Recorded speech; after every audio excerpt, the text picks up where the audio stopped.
Okay, so alam ko yung karamihan sa atin dito, especially sa mga baguang mga rider, is nagtatanong kung ano nga ba talaga yung mga street legal na helmet na po pwede sa kalsada natin dito mismo sa Pilipinas. So, bale dito mismo sa video na to, pag-uusapan natin yung mga patungkol sa ganyang bagay at yung pagkakaiba-iba ng mga helmet na mababanggit ko dito mismo sa discussion natin na to. Pero syempre, katulad ng lagi natin ginagawa, pagpasensyahan nyo na may ginagawa lang intro muna tayo. Yan, tapos na.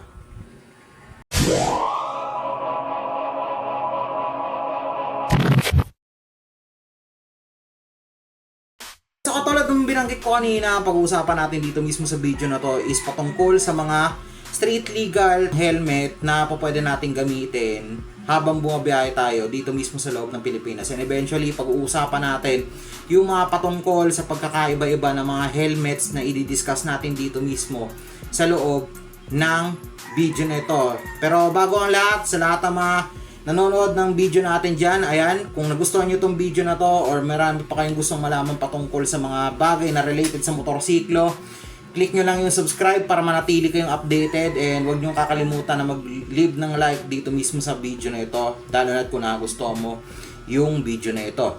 So ayun, simulan na muna natin sa una. Okay, bali sa pagkakataon to mga dre is hindi lang basta verbal discussion yung gagawin natin dito mismo sa video na to, and somehow magpapakita ko sa inyo ng mga iilang mga helmets since ayan, halos kumpleto naman tayo ng iba't ibang klase ng helmets dito sa bahay. So, naisip ko na gamitin yon as a part of a discussion para at least mas ma-elaborate ko ng gusto at mas maintindihan nyo rin yung kabuuang content na gagawin natin dito mismo sa video na to. And by the way, meron tayong tatlong klase ng helmet na pag-uusapan dito mismo sa video na to. Ito, papakita ko sa inyo. Wait lang. So, ayan. Meron tayo ditong isa. Akasha kaya to. Tapos, pangalawa na tong modular. Ayan. Meron tayo ditong pangatlo.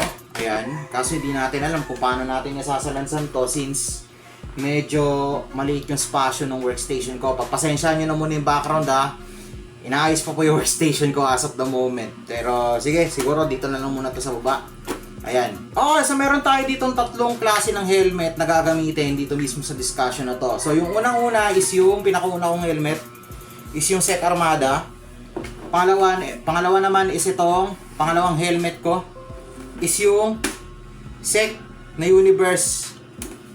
Then yung pangatlo is yung ginagamit ng misis ko ngayon, which is sa kanya to etong Refined. So alam nyo na, nagkakakulo na kayo dito mismo sa discussion natin. Okay, pag-usapan na muna natin yung isang klase ng helmet na totally madalas na ginagamit ng karamihan sa atin pag bumabiyahe tayo. Okay, so ayan, magsimula muna tayo sa pinakauna. Pagpasensyahan nyo na luma to kasi pinakaunang helmet ko to, and eventually matagal-tagal na rin sa akin to. It's almost 6 years since nung ginamit ko to. Ayan, so yung unang helmet na i-discuss natin dito is ito yung tinatawag natin na full face helmet. Obviously, kita nyo naman kay Sec Armada. Alam ko yung karamihan sa inyo familiar na dito mismo sa unit na to.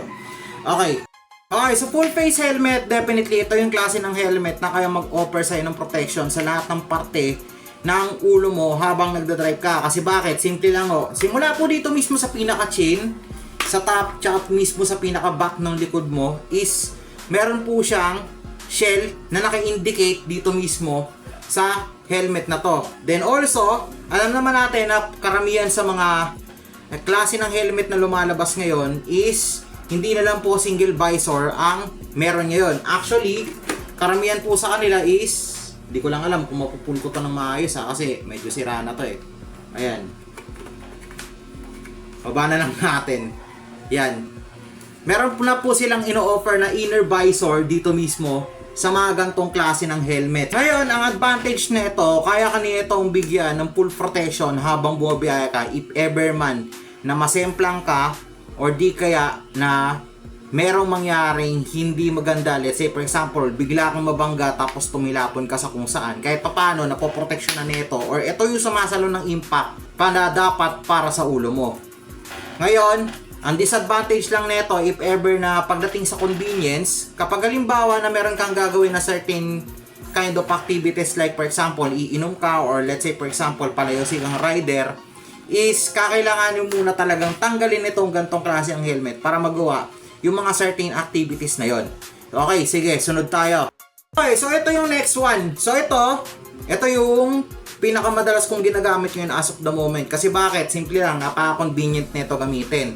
So ito yung tinatawag natin na modular helmet or yung flip-up helmet na kung tawagin. As you can see, pareho lang sila nung full face helmet na nag-o-offer ng protection sa lahat ng sides nung ulo natin. Even yung chin, pati na rin yung taas, pati na rin mismo yung pinaka back portion nung mismong ulo natin. Ngayon, ano nga bang pinagkaiba nito doon mismo sa full face helmet? Simple lang, although pareho silang merong chin protection sa harap, ang pagkakaiba kasi nito, pwede nating i-convert ito into open face or half face helmet.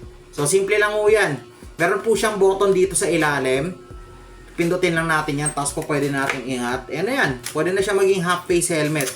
Ngayon, same protection na kayang i-offer ng full face helmet, pero at least kahit papano, mas convenient to gamitin kung ikaw mismong madalas kang umiinom sa labas or habang bumabiyahe, like for example, bigla kang nauhaw.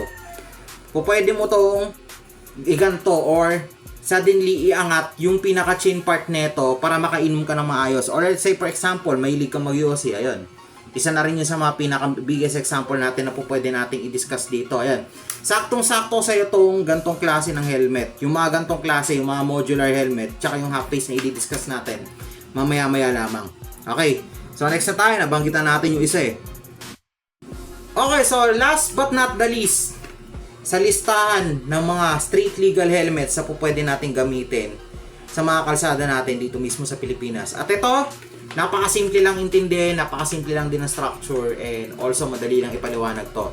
So itong hawak ko ngayon is ito yung tinatawag natin na open face or half face helmet. So napakasimple lang ng structure kung tutusin. Ayan may malaking visor sa harap, and at the same time meron din siya ditong protection sa may top and back mismo nung ulo natin. Pero sa kasamang palad, itong mga ganitong klase ng helmet is wala po siyang ino-offer na chin protection sa harapan. Tanging visor lang po, and at the same time another inner visor dito mismo sa may bandang loob nung helmet na ganito. Ngayon, in terms of convenience, same sila ng ino-offer ng modular helmet. Kung kaya nyo rin pong gumawa ng activities na same nung ginagawa sa modular helmet, like for example, uminom, mag-yosi, o kung ano pa man ang gusto ninyong activities na gawin, nang naka-open yung actual na helmet ninyo. At hindi lang po yun kung totoosin.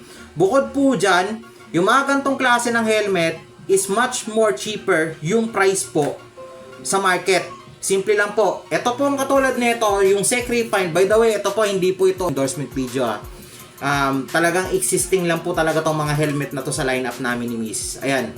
So itong Sec Refine or itong SEC Refine, technically, nabili ko to sa halagang 2.6 or 2.5 lang last 2024 if I'm not mistaken. So itong helmet na ito is madalas na namin ginagamit to for a long if ever na meron kami mapupuntahan, either kung malayo or malapit man yung destination namin. Bali yun nga madre, sa pagkakataong to, nabanggit ko na lahat at na-discuss ko na sa inyo yung iba't ibang klase ng helmets na po pwede natin gamitin sa mga kalsada natin dito mismo sa Pilipinas. And syempre, nabanggit ko na rin yung mga pagkakaiba nila. So far, so good.